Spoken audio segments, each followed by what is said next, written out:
mysterious, unique. Islands are worlds of their own. Places apart where life has evolved differently.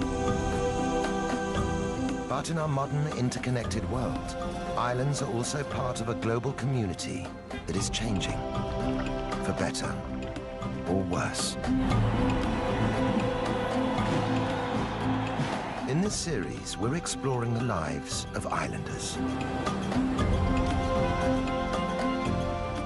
We're discovering that no matter how distant they are from the mainland, how distinctive their histories, or how proud they are of their independence, islands can't separate their futures from the fate of humanity as a whole. In so many ways, these shores are the front line of global change. What happens here matters to us all.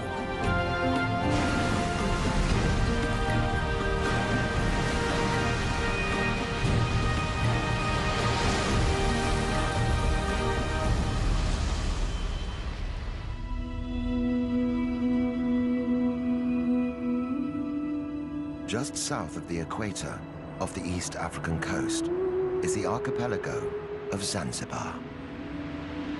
It's a group of coral atolls and small islands, dominated by two large ones, Unguja and Pemba.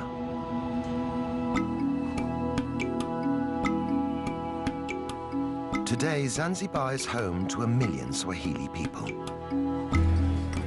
Islam is the dominant religion.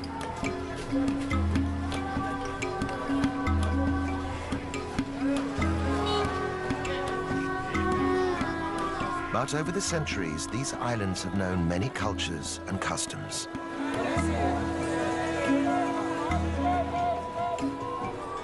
For 1,000 years, Zanzibar was a trading post.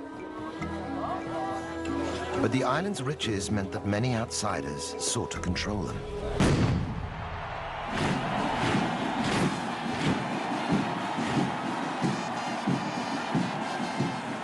For hundreds of years, Zanzibaris have had to march to the beat of someone else's drum. Each new occupying force left its mark on the islands and their people. By the 1960s, ethnic tensions erupted in violence and death.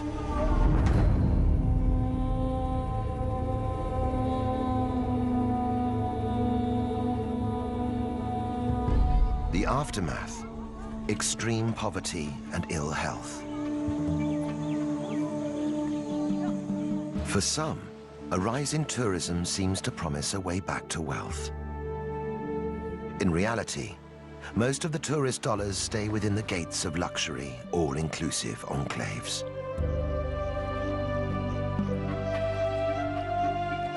But across the archipelago, signs of change are appearing. From the wreckage of their past, people are building hope for the future. For women, it means living and working more freely without breaking the bonds of their society. For men, it means finding a balance between tradition and reform. These are islanders looking to emerge from the shadows of their past.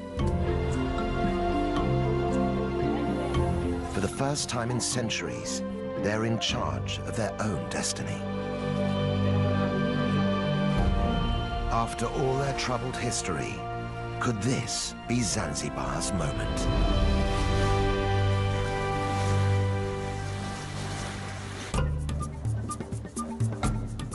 Zanzibar City in western Unguja is the archipelago's capital. It's home to 200,000 people. Their modern lives play out against a backdrop colored by rich layers of history. New trade sits alongside the old crafts.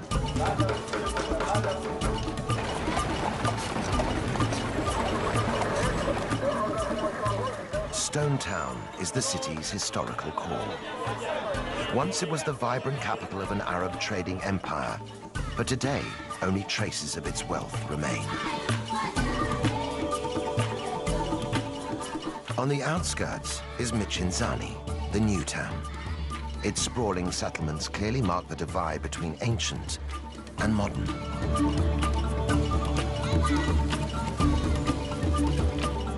One resident who represents Zanzibar city's past and present is B. Kadude. In traditional Islamic Zanzibar, B has been an icon for many, always walking her own path, never quite living by the rules. Now more than 100 years old, B is known across the archipelago as the grandmother of Zanzibar. She's famous for her traditional tarab singing.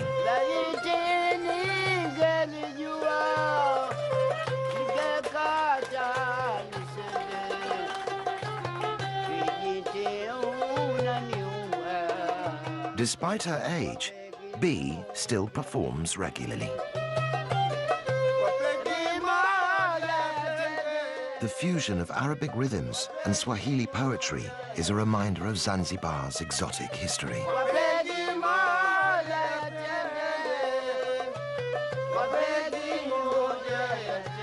But today's bold performance is quite different from the way B started out. In those days, cultural sensitivities meant women could be heard, but not seen.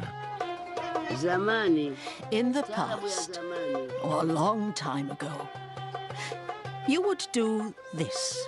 You would cover your face.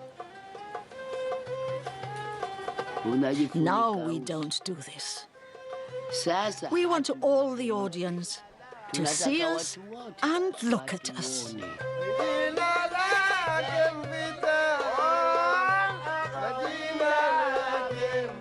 Those early concerts were much more than just entertainment. The songs were a means of social commentary.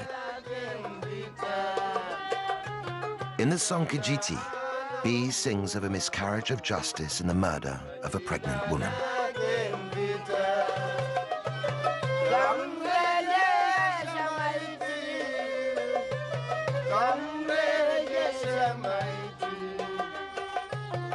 B was one of a group of women who used tarab songs to raise awareness of injustice and social issues.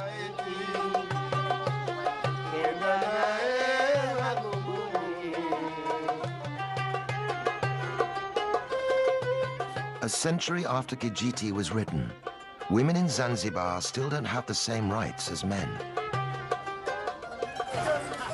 They're expected to obey their husbands and fathers. In public, they're supposed to cover up and behave discreetly. But on special occasions and behind closed doors, everything changes. Led by B, the group are preparing for an intense, women-only rite of passage.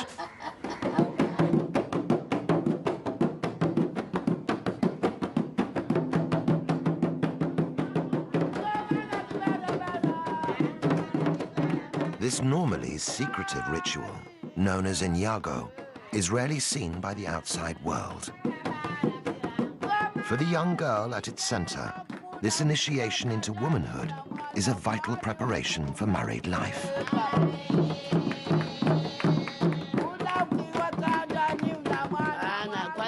First, we scrub her and teach her how to behave, how to make her husband's bed, how to treat him well and bathe him. This is her role as a wife.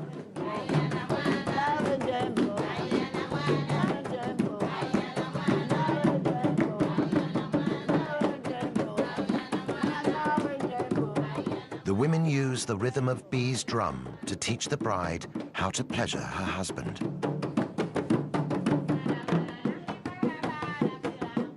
The fun and excitement is intoxicating. But Inyago also has a serious side. Girls are taught how to handle difficult husbands, how to stand firm through the trials of married life. As Zanzibaris step forward into their future, B is worried this old tradition will die with her. When I am gone from this world, it will go, if no one is around to continue it.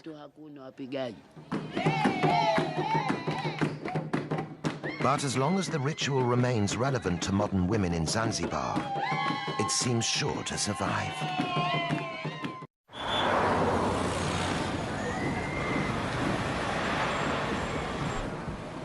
Today is January the 12th.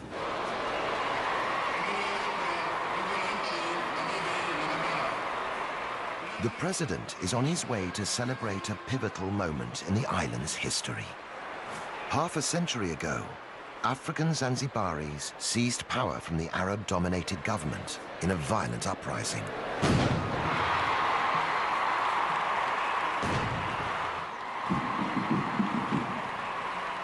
For thousands of spectators, this is a chance to see their armed forces in full display.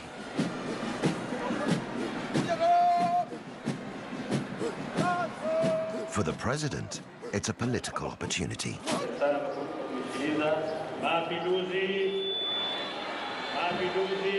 But the route to these Revolution Day festivities began over 300 years ago.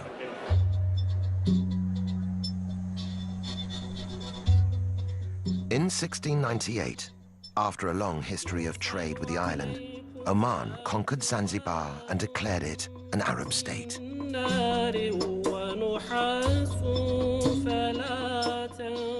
Under Omani rule, the archipelago grew into a powerful commercial hub.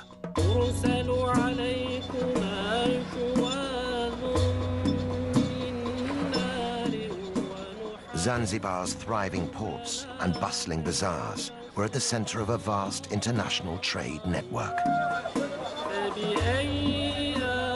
The Arabs grew rich and powerful off the profits of one commodity in particular: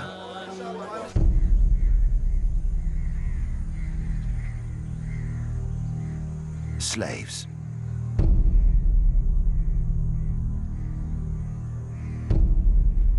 With Islam forbidding the enslavement of other Muslims, it was the Africans who were captured and sold as slave labor.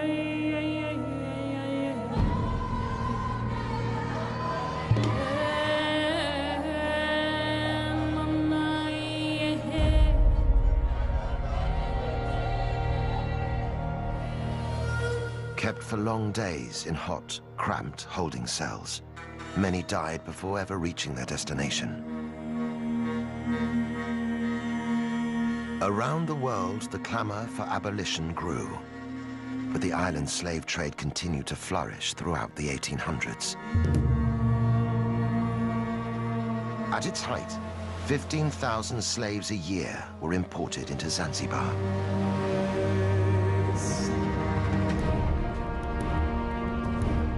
The Arab elite used African slaves to fuel an explosion in clove farming. Zanzibar became known around the world as the Spice Islands. Even after the trade was legally abolished in 1873, slavery continued on the islands for another generation. By the start of the 20th century, the archipelago was firmly divided along ethnic lines. Arabs remained the ruling elite. They possessed most of the land and wealth. By comparison, the Africans had little. Finally, racial tensions boiled over.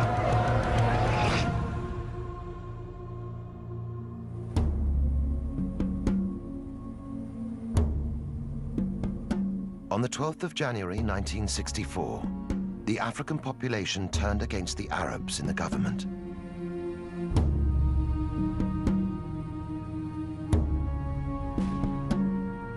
The revolutionaries went on the rampage. In a single day, 17,000 Arabs and other ethnic minorities were murdered. On the day of the revolution, by 6 o'clock, the Sultan and his family had already fled in their ships. So many were murdered, just out of anger and hatred. It was a genocide that went largely unreported around the world.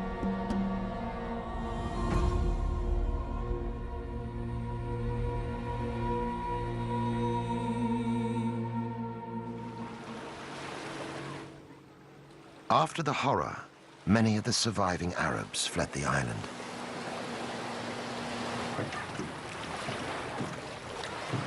Those who stayed, like Abdallah Nasser Abdallah, had their property confiscated and lived in daily fear. Even today, talking about the revolution brings back difficult memories. My father was detained, and he wasn't the only one. They used to come and detain people and beat them for no reason. People fled because of this.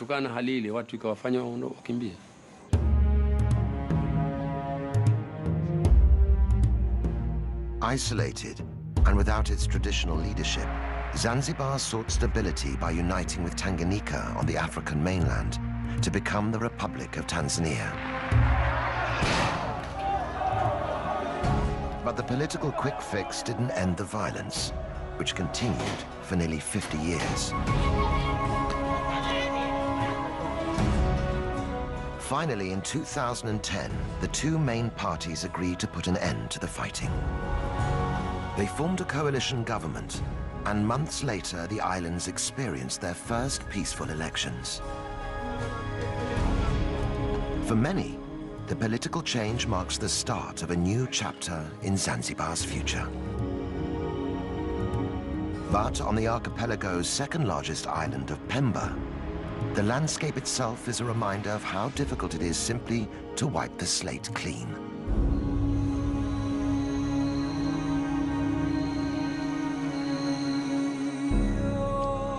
For clove farmer Abdallah, the 1964 uprising caused a sharp decline in the island's spice industry. Until then, most of Pemba Island was owned by Arabs, who used its fertile farmland to become the world's leading producer of cloves. Widely used in cooking and perfumes, the dried flower buds allowed Zanzibar's economy to flourish. After the revolution, Arab land was seized and redistributed to African islanders. But many of the new tenants neglected the farms. Thousands of Pemba's clove trees withered and died.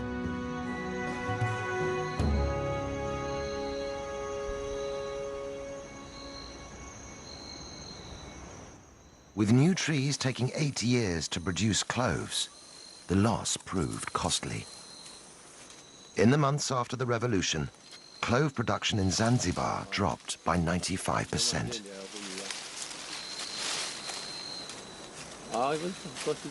Today, Abdallah is struggling to make a decent living from his trees. These are the cloves. This is how we harvest them, and this is how we separate them. But even a good harvest doesn't guarantee good profits. We are forced to sell our cloves to the government. We don't have any other choice. We can't sell to outsiders.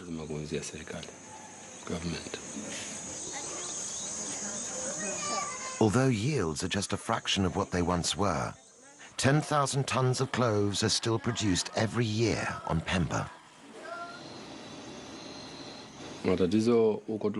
The problem is that the price is so low, it doesn't meet our needs.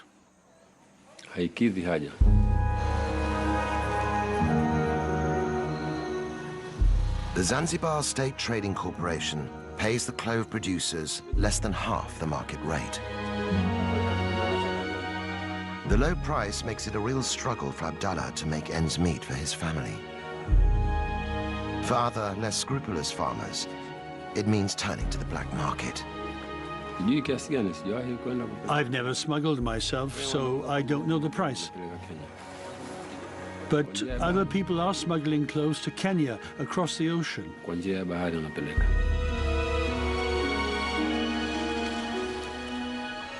Farmers can get up to 3 times the price for their cloves in Kenya. But the cost of smuggling can be extremely high. Sometimes they get caught. They lose their clothes, their dhow, everything they own, and then they're sent to jail.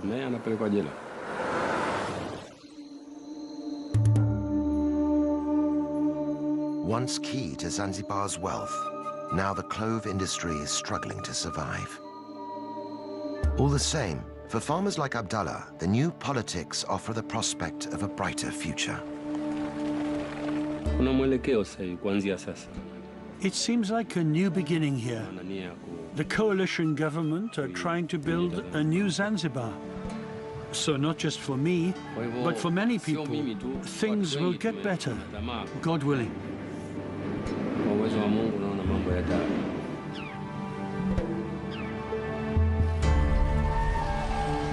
Right across the archipelago, there are islanders desperately hoping for change. Half the population live below the poverty line, scraping a living from the land or the sea. Average income is less than $1 per day, and the cycle of poverty is hard to break. But there is one part of Zanzibar's economy that is booming: tourism. Beach holidays and historical city tours bring visitors here every year.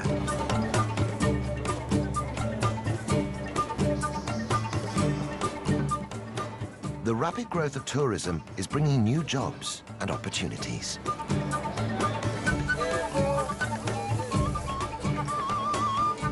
At Forodani Night Market in central Stone Town, stall holders are getting ready to vie for business. As the sun goes down, the air is filled with the tempting aromas of skewered fish and fresh kebabs. Tourists and locals mingle to enjoy the taste of Zanzibar. Despite its benefits, tourism is not the answer to island-wide poverty. Many visitors are package holidaymakers who never leave the beachfront.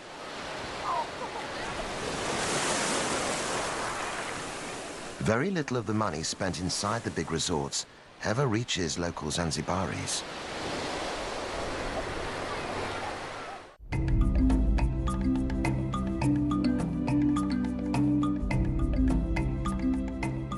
But inland, away from the all-inclusive hotels, there is one man who's trying to draw some of those tourist dollars into the local economy. Mustafa Makame is from Jendele village in southern Unguja.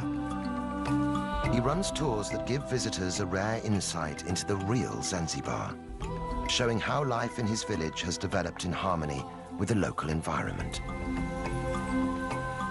Hidden in the dense undergrowth of the Ufufuma forest are a series of caves used for sacred rituals.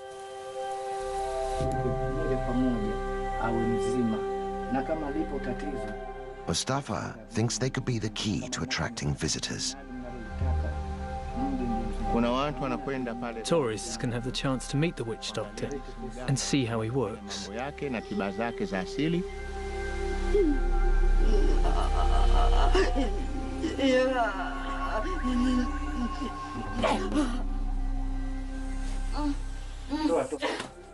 Generations of distressed Jendele villagers have come here seeking help.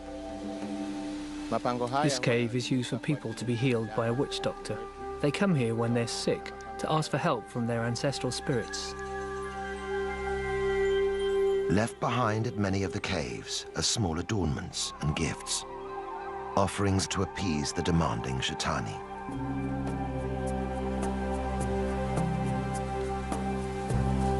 And the ancestral spirits aren't the only residents of the forest.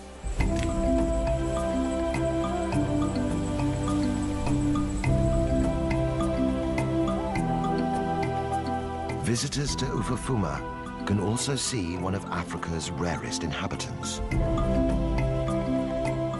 Kirk's red colobus monkeys are an endangered species, only to be found here in Zanzibar. The monkeys share the treetops with African golden weaver birds. Home to exotic wildlife and unique human traditions, Ufafuma could be a huge draw for tourists who are looking for more than just sun and sand.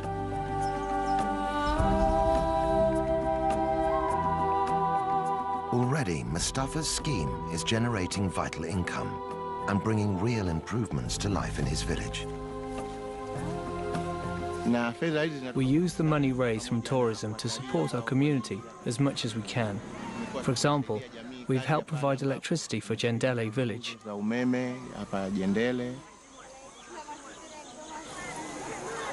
Money has also been used to supply the village school with books and pencils.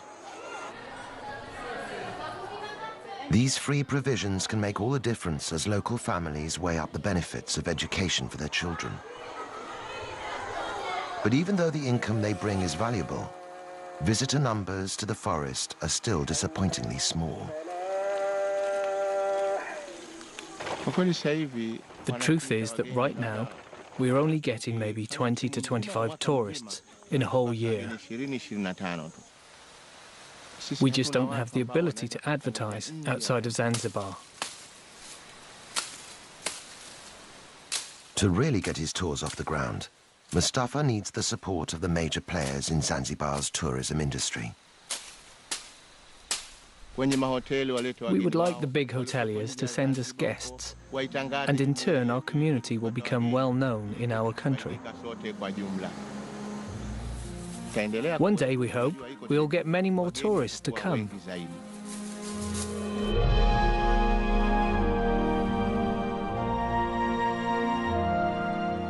But there are parts of the archipelago where outsiders are not welcome. Just 2 kilometers off the coast of Unguja is an island which has turned its face away from the world.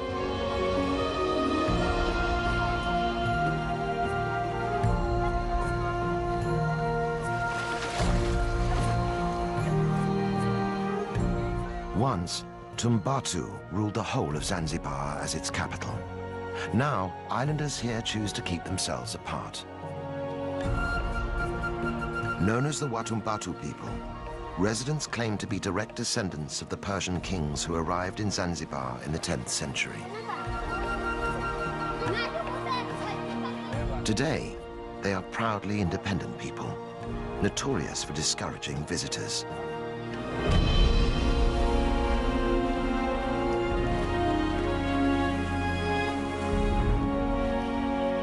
For Suleiman Mohammed Haji, being a native of Tumbatu defines his way of life. Every day, he goes out in his Ngalawa, or Swahili canoe, to fish for a living. Suleiman attributes his sailing skills to his distant ancestors who arrived in great dhows from the Middle East. Tumbatu Islanders still have a reputation as the finest sailors on the East African coast. But Suleiman's Ngalawa is too small to sail in deep waters, and in the heavily fished areas around Tumbatu, even the best sailing skills don't guarantee a good catch.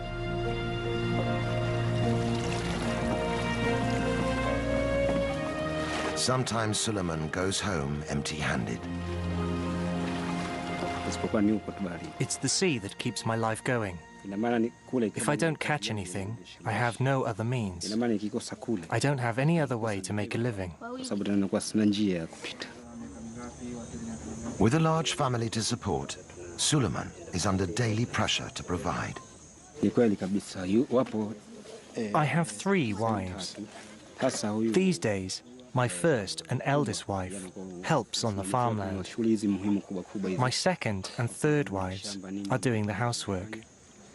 They also look after the young children. And Suleiman's situation isn't unusual. Jongoe is one of the island's 2 villages and home to 4,000 people. Islanders live from hand to mouth. There's no paid employment. Life is tough, but villagers are united by a deep pride in their culture and history.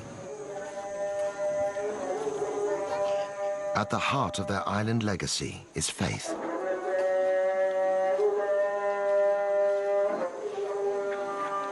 Brought to Zanzibar by the first Arab settlers, Islam is central to life here.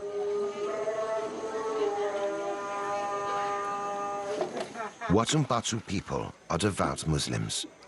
Following Islamic practice, they purify themselves before praying 5 times a day.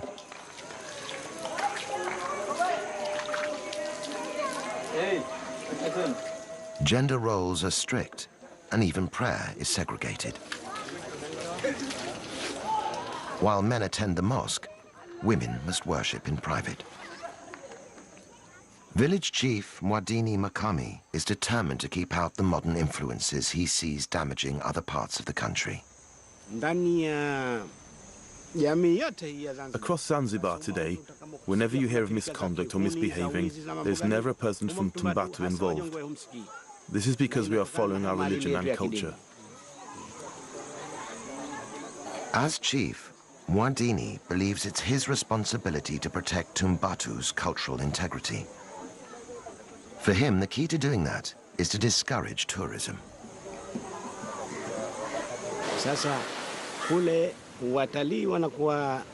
The tourists go swimming in the sea, and then they lie on the beach with just their swimming costumes on. Eventually, you see the villagers mimicking their behavior, and that's why I'm afraid of tourism. But while the cultural cost of tourism may be high, the price of keeping it out could be even greater. Tumbatu is one of the poorest regions in the whole of Zanzibar. Islanders only have access to the most basic healthcare. At the run-down local hospital, treatment is limited to paracetamol.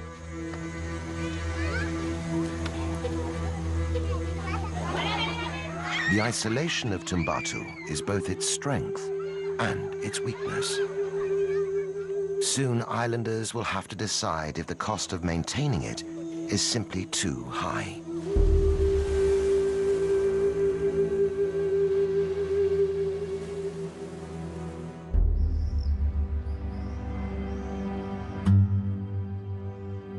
Even in the archipelago's capital, there are no guarantees of good health.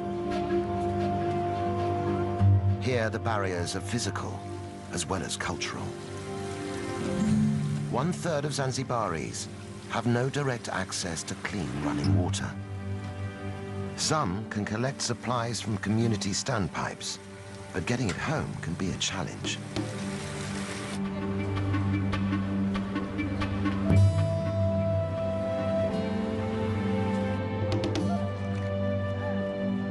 Poor sanitation is another major problem. Waste removal is difficult, with less than 20% of Zanzibar connected to the sewage system. Without basic services, infectious diseases like cholera are a constant threat. The result? Life expectancy in Zanzibar is one of the lowest in the world. Just 48 years. Children are particularly vulnerable. 1 child in 6 will die before they reach their 7th birthday.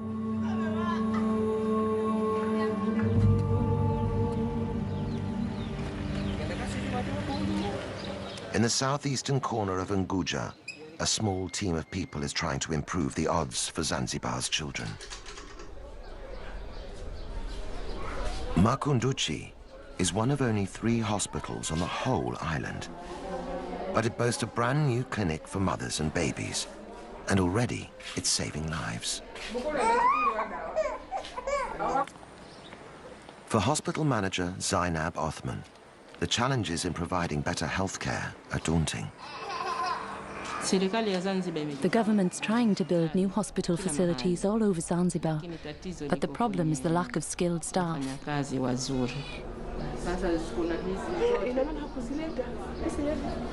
With extra funding from the British-based charity, the Makunduchi Project, hospital facilities here have been recently improved.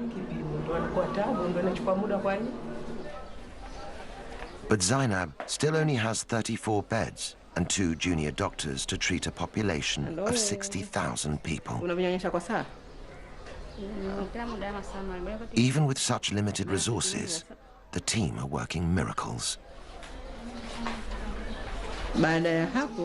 After the birth, this woman had a postpartum hemorrhage, which meant she had to have a blood transfusion. It helped save her life. It would have been another story without it.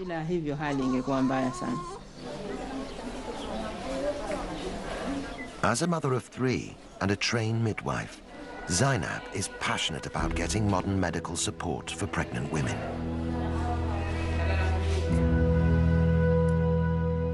But convincing local women to use the hospital facilities isn't straightforward.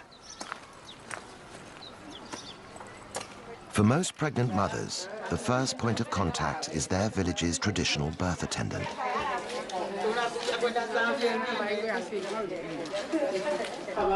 These women are experienced at assisting labor, but they're not formally trained like a midwife. Traditional birth attendants are very important in our communities, and we must work hand in hand with them. We can help improve their skills and their knowledge so they can work more effectively and give safe advice.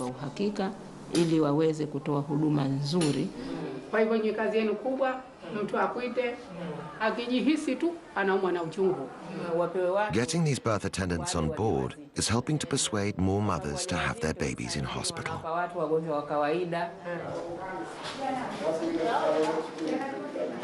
But it's not only the traditional birth attendants that Zainab must work alongside. To win over the whole community, she must also get on board the shehas, the village leaders. As a woman working in a man's world, the task isn't easy. In Zanzibar, a woman's place has traditionally been in the home. Few ever reach senior positions in the workplace.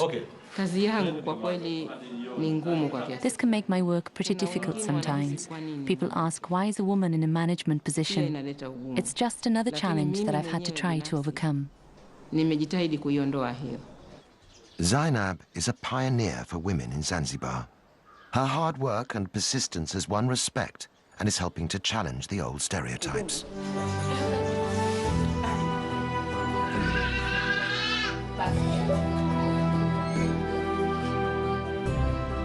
It is these small-scale changes in attitudes and public services that are marking the birth of a new era for Zanzibar. Up and down the country, there are other signs of change.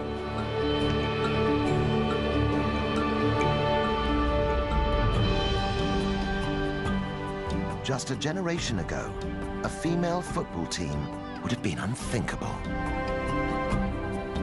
Now, the Women's Fighters Football Club have won the right to play on their own terms.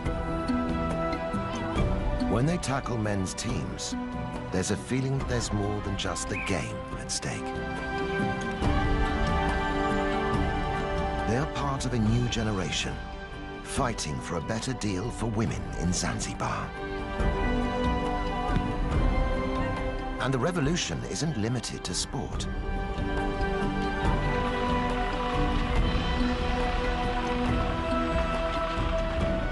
In the streets of Stone Town, female building crews have begun patching up the crumbling houses. In giving the old capital a facelift, they're also building a new image for themselves.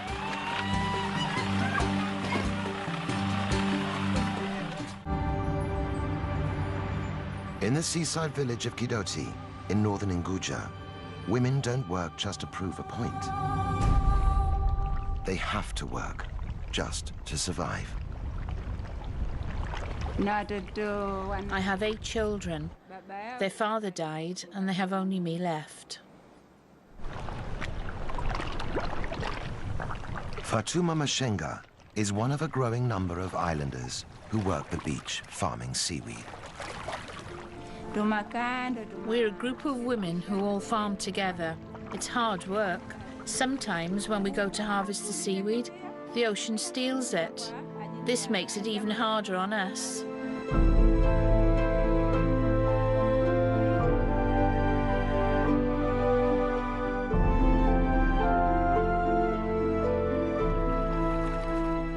Known locally as moani, the seaweed is valued for its gel. It's used in cosmetics, medicines, and even ice cream.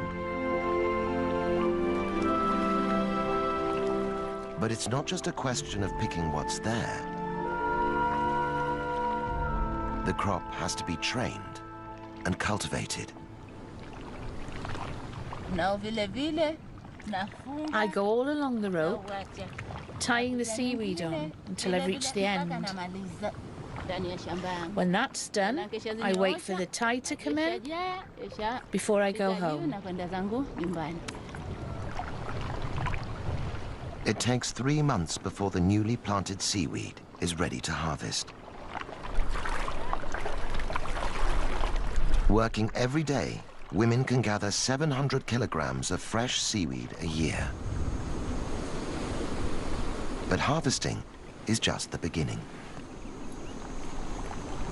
Fresh seaweed must be dried out on hot rock beds before it can be processed or sold on. In the fierce sun, it's back-breaking work. But for the women who farm it, seaweed has become a lifeline.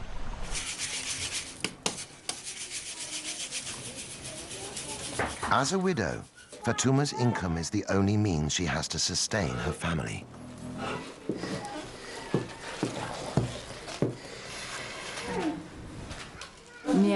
I get less than half a US dollar per day, but if I don't work, I get nothing. The money I get is helping me so much. It helps my children go to school and to buy school books. For Fatouma, education is the way to build her family a better future. It's a sign of the changing times in Zanzibar that Fatouma sends her sons to school, and her daughters too. I didn't get an education, but I really, really want my children to attend school. I send them there and make sure they go, so that they don't end up with the same problems I have.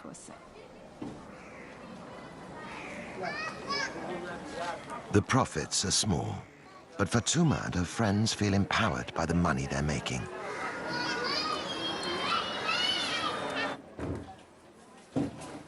They formed their own small cooperative, branching out into making oils and soaps, high-priced goods which can generate a real living wage.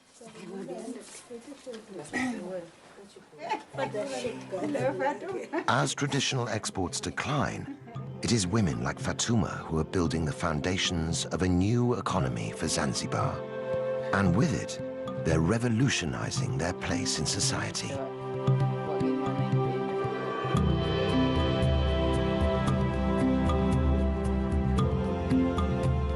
Across the archipelago, individual endeavors are combining to transform the life of the nation. They're pushing Zanzibar into a new phase of development, socially and politically. Life here has always been vibrant and colorful. The rituals and traditions of island life have lost none of their power.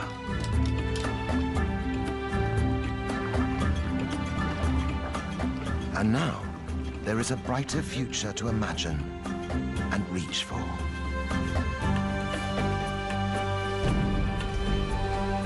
The world is watching as the Spice Islanders begin to chart a new course for themselves. After all the storms they've lived through, Zanzibaris can feel fresh wind in their sails.